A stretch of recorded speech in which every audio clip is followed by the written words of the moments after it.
دوقية لوكسمبورغ.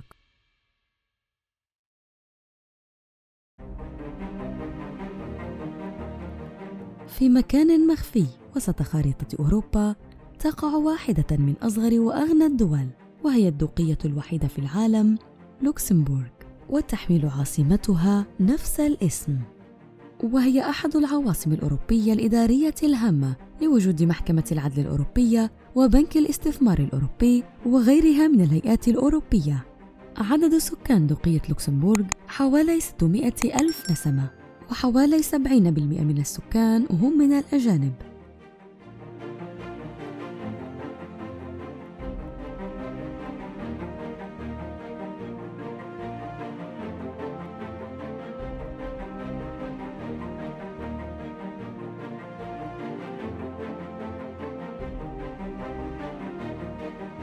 في مركز المدينة يوجد قصر الدوقية الذي بني في نهاية القرن السادس عشر.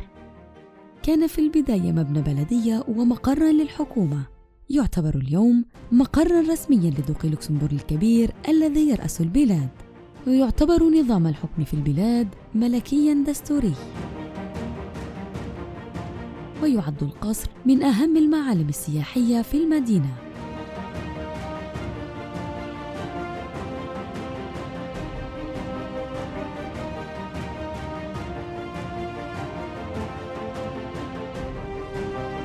أهم المعالم في العاصمة لوكسمبورغ والشهيرة يمكن التنقل بينها مشياً على الأقدام نظراً لقربها من بعضها البعض.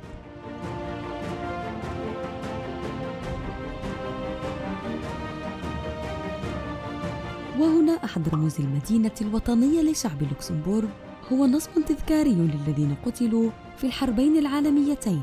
المرأة الذهبية التي في الأعلى على ارتفاع 21 متراً هي نموذج لأحد الآلهة القديمة.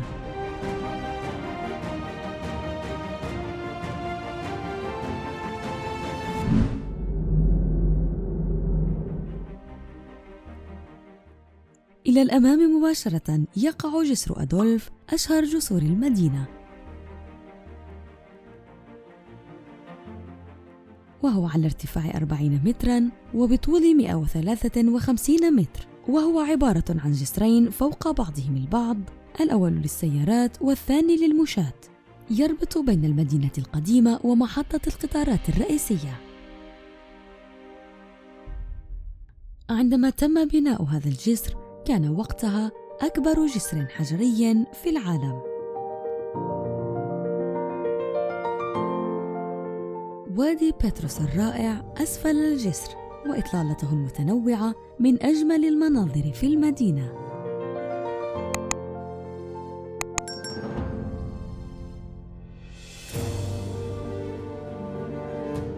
في الضفة الأخرى نرى هذا البرج، وهو عبارة عن متحف البنك، وبداخله معروضات ومعلومات عن تاريخ تطور البنوك والخدمات المصرفية منذ أكثر من 150 عام.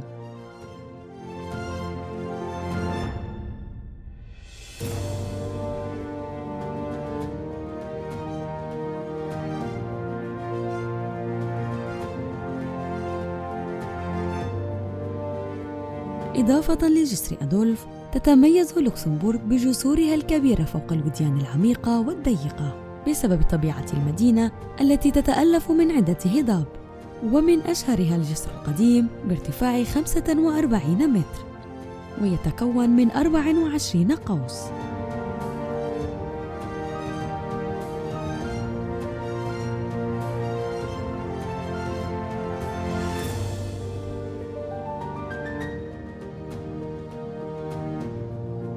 صنفت هذه الشرفة الكبيرة كأجمل شرفة في أوروبا.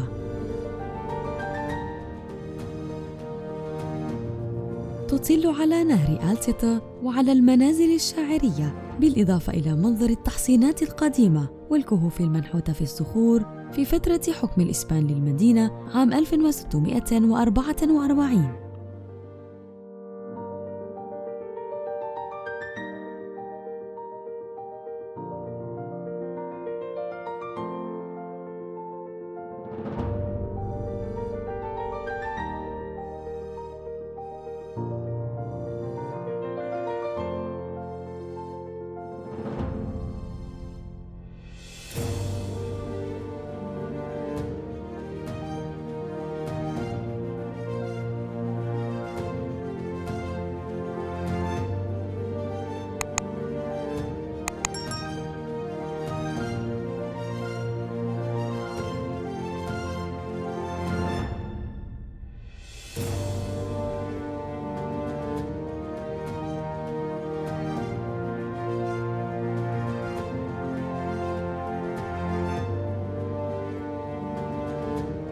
في الأسفل وعند جسر باليو جروند منطقة مقاهي وحانات، وهي منطقة يفضلها اللوكسمبورغيون.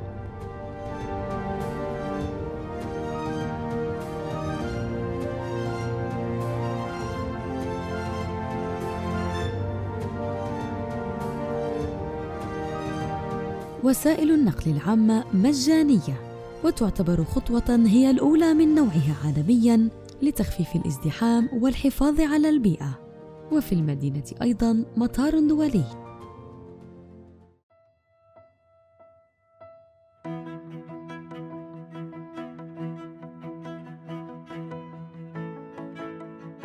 في العودة إلى قلب المدينة القديمة توجد كنيسة السيدة العذراء، وهي كنيسة كاثوليكية بنيت عام 1613.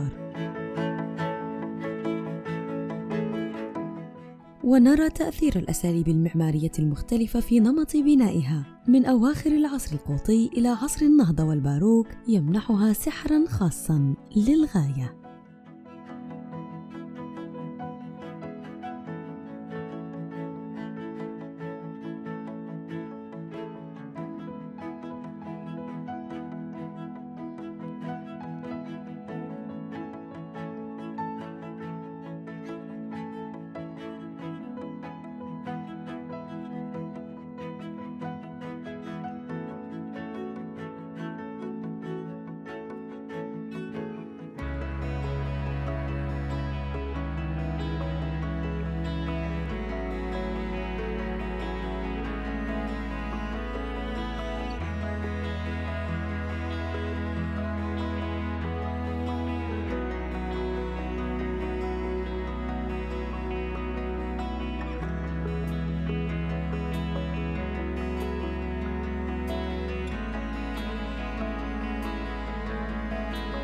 لوكسمبورغ هي منطقة تلاقي الثقافتين الألمانية والفرنسية، واللغة الوطنية اللوكسمبورغية تعد واحدة من اللغات الجرمانية، ولكن اللغة الطاغية هي اللغة الفرنسية لكثرة الفرنسيين المقيمين فيها، كما أن اللغة الألمانية هي إحدى اللغات الرسمية إلى جانب الفرنسية واللوكسمبورغية.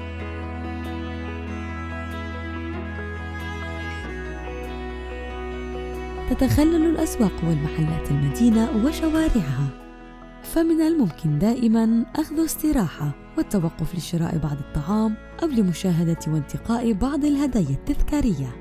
وفي العموم تعتبر الأسعار مرتفعة قليلاً عن جاراتها في ألمانيا وفرنسا.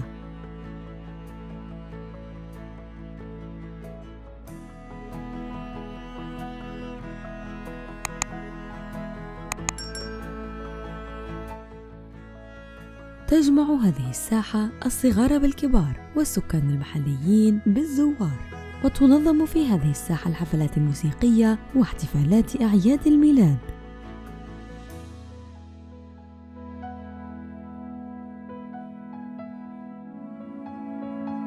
وأمامها مباشرة يوجد قصر تسيركل، ويستخدم اليوم كمبنى إداري يضم عدة قاعات للمؤتمرات والاجتماعات وحفلات الاستقبال.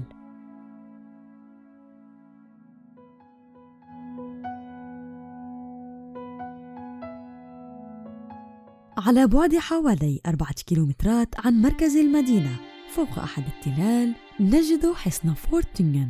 سمي الحصن على اسم قائد الحصن النمساوي، وتم بناؤه عام 1732، ويمكن مشاهدة ضخامة التحصينات والممرات والخنادق التي بنيت داخل التحصينات.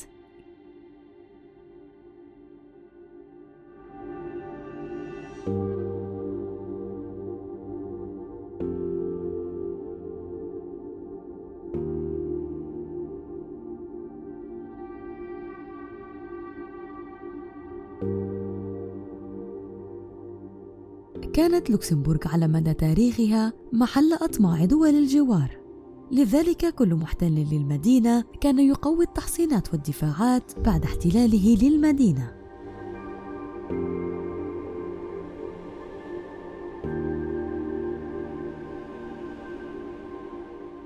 تقسم الدولة إلى 3 مقاطعات، ومن ضمنها مقاطعة لوكسمبورغ العاصمة التي سنبتعد عنها قليلاً حوالي 52 كيلومتر إلى الشمال الشرقي ملاصقاً للحدود الألمانية، لنجد هنا حصناً من القرون الوسطى.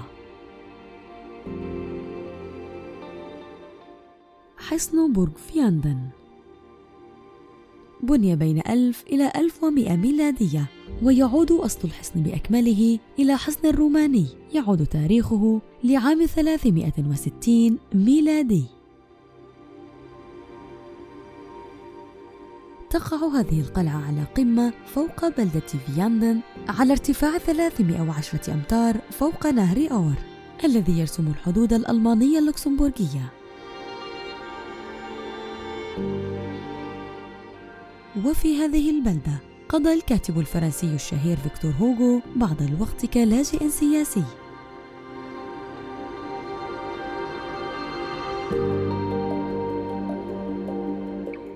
نتمنى أن تكون رحلتنا قد نالت إعجابكم، وللمزيد اشتركوا بقناتنا قناة تيكت.